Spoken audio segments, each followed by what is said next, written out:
Hey guys, I'm Dov, and today I'm back with more Total War Warhammer 2 online action. And today, look at that good old steam tank there. Oh yeah, we're back with the Empire. Gonna be taking on the High Elves, hence the good old steam tank here. So let's go ahead and take a look at the builds. My force is going to be led by an Archlector here, commanding the Royal Altdorf Griffites as his bodyguard. Got a whole mess of state troops in the front line, as is pretty typical against the High Elves. Lots of spearmen and swordsmen, 3 groups of Empire Knights, 2 over on the right and 1 here on the left, a Jade Wizard, which has been mistakenly aggressively deployed out in the front. You know what, let's just say that he was out here taunting the Elves or something, I don't know. And then, yeah, the steam tank, obviously. We've got some Illyrian Reavers in the back line. This is another match against Sakarma from Total Brohammer. We've got 2 units of Pistoliers, some Reaver Archers, as well as some Archers on foot here. Looks like Fireborn hidden in the woods there. We've got more Reaver Archers, Silver Helms. We've got Teclis leading the way with a Noble, and some more Silver Helms. So yeah, it's a pretty good High Elf build, nice and wide. Generally, good way to go against the Empire because they're going to go very wide against you, despite the fact I have a couple of very elite units here in the steam tank. We've also got the Faith Demis with the Archlector and everything. Still going to be able to take a very wide army here with lots of state troops. So you can see the Pistoliers going to be doing their thing, just very aggressively going after these Reavers who had discovered them. We're going to go ahead and support with some state troop spearmen as well. You can see the cannon was dropping some shots in here, had done some preliminary damage there. So the Reaver Archers definitely taking the south end of that engagement. They are going to drop their martial prowess already, so definitely not the best. I love how some of the Pistolier models like fire in point blank too in melee. Super cool. Anyway, the cannon of the steam gun, or the steam tank rather, goes ahead and switches onto these Silver Helms, who are going to feint away. Empire Knights going ahead and countercharging here. We're supporting with some Spearmen. So yeah, should be able to get a pretty favorable engagement there. The High Elves trying to get some Spearmen in here to support as well, but with the cannon fire, definitely going to be going in my favor. I'm just pushing my Empire forces up all across the line here to engage at an arm's distance away from the steam tank if possible. Try and just keep it out of combat as long as I can. Use up all the ammo. A very nice net from Teclis here does catch these Empire Knights though, allowing the Silver Helms to finally escape. White Lions and Spearmen going to get in here with an enfeebling foe and easily drag down these Empire Knights. With that enfeebling foe, these guys basically have no combat stats whatsoever, so some Empire State Troop swordsmen will support there, but those White Lions actually probably should have just stayed and fought. Now that they've disengaged there to go fight those swordsmen, try and spring Teclis loose here a little bit. Definitely not going to be the best. Looks like Silver Helm's also following up, so I probably will take out some of those swordsmen, but you can see how Silver Helms, they don't really have the mass to charge through the back of your own lines like Human Cav. You can see they kind of just run in, stop, and then start attacking.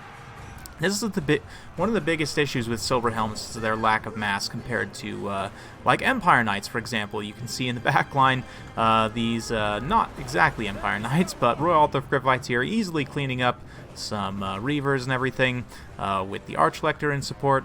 Over here we have Empire Knights against Reavers, and yeah, Empire Knights just overall a much more cost-effective unit of I guess I would call them mid-tier shock cavalry than they might even be low-tier shock cavalry at 850. Very, very cheap, and with 110 armor, they're super cost-effective. Don't have the most charge bonus or combat stats in the world, but you know, with them having 110 armor for that cost with a shield, it definitely can take some hits and give you a lot of numbers. The Fireborn, though, going to be cleaning these Empire Knights up, no problem with the support of the Silver Helms. They've finally revealed themselves from the woods here, so trying to stabilize this center engagement here. If we take kind of an overarching look, you can see the Empire State Troops not necessarily winning engagements in the front line, even some pockets sort of losing out a little bit here, but we are taking out some of the high-value targets. And I do still have a lot of my high-value targets just sitting up here on the hill, so all this out here is more or less chaff. I mean, these Empire Knights aren't exactly chaff, but really the more important pieces of my army are all just sitting up on the hill here with a nice commanding view, watching the steam tank as it tries to use up the rest of its ammo going after my opponent's high-value targets here. So it's kind of the tail of the tape, is just contest this here with Chaff, which will actually trade pretty cost effectively. Empire Knights, State Troops, you know, all these supporting elements here, if you use them together in the right way, they can do a pretty good amount of work for their cost. And then the elite units up on the hill just kind of pouring down fire, as it were. So yeah, you can see the Knights, Fireborn here, and the Silver Helms and everything, the High Elf Cav, going to try and push through. But I mean, obviously, with the Royal Altar of Gryphites and the Archlector on station, we're going to go ahead and just line break with the Steam Tank to interrupt the charge. The Royal Altar of Gryphites are going to follow up. Looks like the Enfeebling Foe goes down, but we're going to go ahead and counter with, oh no, the Enfeebling Foe, yeah, went down on the Royal Altar of Gryphites. We are going to counter with that Hammer of Sigmar as soon as it's up. It is actually still, unfortunately, on cooldown from that engagement with the Reavers, but nonetheless, with the Steam Tank and with, you know, with everything together, we're able to see them back, and then Teclis gets routed off, terrified away by the Royal Altar of Gryphites and the Steam Tank. You saw that Steam Gun kind of pop him in the face there. Taking a ton of damage here. Granted, if he can get away, he can use that Potion of Troy to heal himself back up. It's not a huge loss, but at this point, Bounce Power definitely turning against the High Elves. You can see we're kind of pushing back their forces all across the board here, getting Empire Knights into these High Elf Archers. Spearmen overextending a little bit here, but again, we're just trying to push through and keep this battle happening out here in the open as much as possible, and not, you know, get it tied up near these other high value units. Steam Tank going to continue to go after Teclis there, gets a pretty good hit, and the Noble's still relatively healthy, has just been trying to tie up and see off Empire Knights in the back line. And again, that's kind of why I went with a super wide spread formation like this, so that the Steam Tank can kind of just sit back and pick out targets wherever I needed. But it's getting pretty close to running out of ammo at this point. You can see Net of Ammontok on the Jade Wizard. Very nice play here. Probably going to get caught and killed by the High Elf Noble. We'll see if he can actually finish off the Jade Wizard in time, but certainly going to do quite a bit of damage here. Some free attacks going down. You can see that Jade Wizard down to about a third HP, give or take, just from a few swings there. So yeah, thankfully the net for me drops just in time for the Jade Wizard to escape, and the Steam Tank is still shooting in some supporting fire there, so the Jade Wizard probably will be able to get free. Meanwhile, we're just cleaning up any troops that come within the vicinity of the Steam Tank. We're just going to clean up with this kind of Cav Goon Squad here. You know, the terror bombing with the Royal Altar of Gryphites supported by the Archlector, definitely pretty real for a lot of these tattered High Elf units.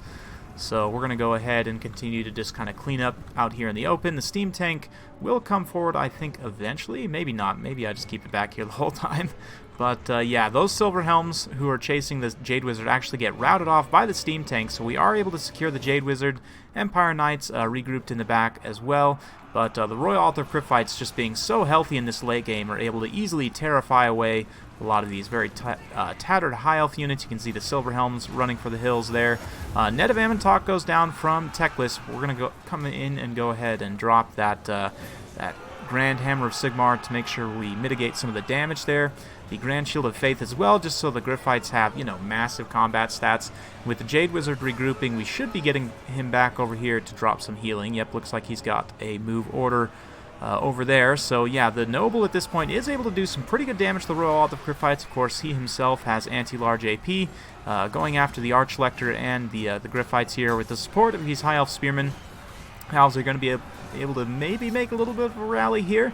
But with the Jade Wizard coming back to drop a nice heal, and you can see that Steam Tank still up on the hills providing overwatch fire, just completely untouched almost at this point, and that means the balance of power is going to be very much in my favor. We go ahead and drop a regrowth on these Royal Altar Gryphites as well, just to make sure that the 17 models they have don't get finished off here. They're going to go ahead and try and take down the Noble. You can see Teclis did manage to recover and keep himself alive, but at this point, not really a whole lot he can contribute to this melee battle here, and has probably used up a lot of his Winds of Magic already. So yeah, Steam Tank definitely doing very, very good at this point, having used up almost all of its ammo here. Let's see, and shooting an expensive High Elf Cav for the most part. 66 kills, up to 2 XP chevrons on a very expensive unit like that means it must have got some good work done. You can see here what little state troops remain are rallying to the cause. We've got some Empire Knights still in here as well, and the Royal Altar Gryphites just sitting and tanking here in the center, seeing off the Reavers. Teclis himself going to try and come in, it looks like, but yeah. This is only really going to go one way for the High Elves at this point. So, very fun battle. Well played to Zakarma. Hope you guys enjoyed watching this one. We'll go ahead and grab some cinematics as the Techless Terror routes, and then the rest of the High Elves do. So, yeah, very, very fun battle. And Zakarma's build here, I think, honestly, is pretty solid for going up against the Empire. You know, it has a lot of the elements that you need. I was able to get some favorable engagements there. The Pistoliers taking out 1 unit of Reavers. Ultimately, that's not a one-to-one cost trade, but again, because my build really relies on me gaining a clear mobility advantage and being able to, again, fight at an arm's distance away from that steam tank as much as possible, means that we were able to get mobility. Taking out those Reavers. The other Reavers that came through in the back line were tied up by Empire Knights. We're able to protect against 1 unit with the Altdorf Griffites and everything. I mean, granted, the steam tank would probably be able to beat Reavers in melee. When I say that, I somehow start to doubt it just because of how terrible the steam tank's combat stats are. So yeah, maybe we'll have to run a test about that at some point. But the lone unit of White Lions of Trace actually did quite well. Actually, only 1 unit of Silverhelms, but still 52 kills on both units of Cav. Probably would have asked for a little bit more, but they did manage to help somewhat win the front line. At the end of the day, I would say the front line engagement here, while I had a lot more melee units, you can see no traditional skirmishers, we were able to kind of win that engagement somewhat. Not necessarily win. Again, it was enough of a wash that the elite units for the Empire, from my force, not having taken as much damage, were able to kind of win key engagements there and really just carry the day. But definitely a very, very good build from Zakarma, I have to say. This is kind of the right idea that you want to go for. High Elves versus Empire. I might fine-tune a couple things here and there. Maybe cut 1 archer for 1 additional spearman. Just very minor things like that.